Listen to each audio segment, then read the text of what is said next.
The third thing I would highly, highly suggest here for everyone is to grab actual hands-on tools. Instead of saying, oh, go look at that poster over there, right?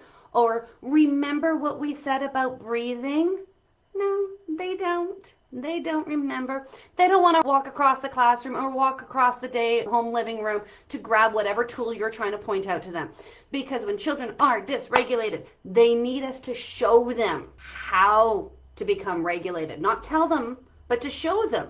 And bring those tools. You have those calming bottles. If you're using that juggling scarf that we talk about for breathing, if you're simply role modeling 5-finger breathing, or even just doing this. Roll your shoulders, relax, ground, put those 2 feet on the ground, ground yourself.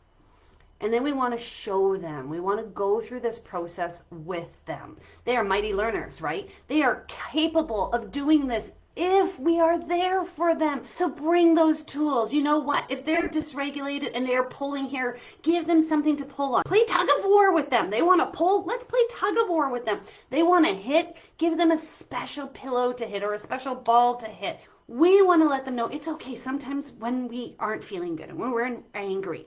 We feel like we want to kick or we want to punch, and that hurts people. So how can we do that safely?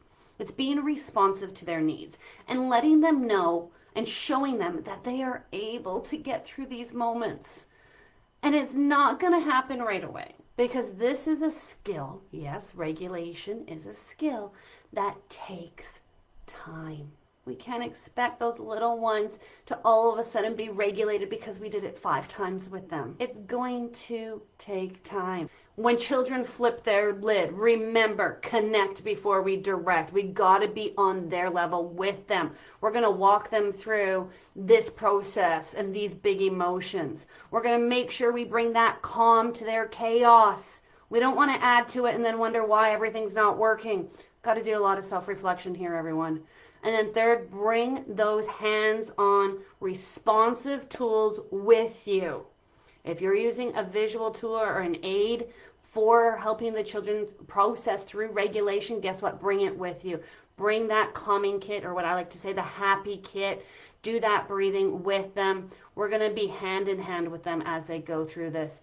And it will take time.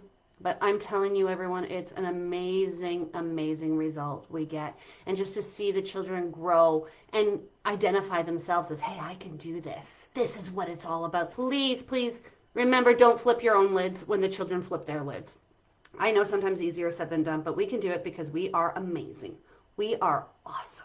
Remember, everyone, stay calm. Enjoy. This is a time to connect with the children.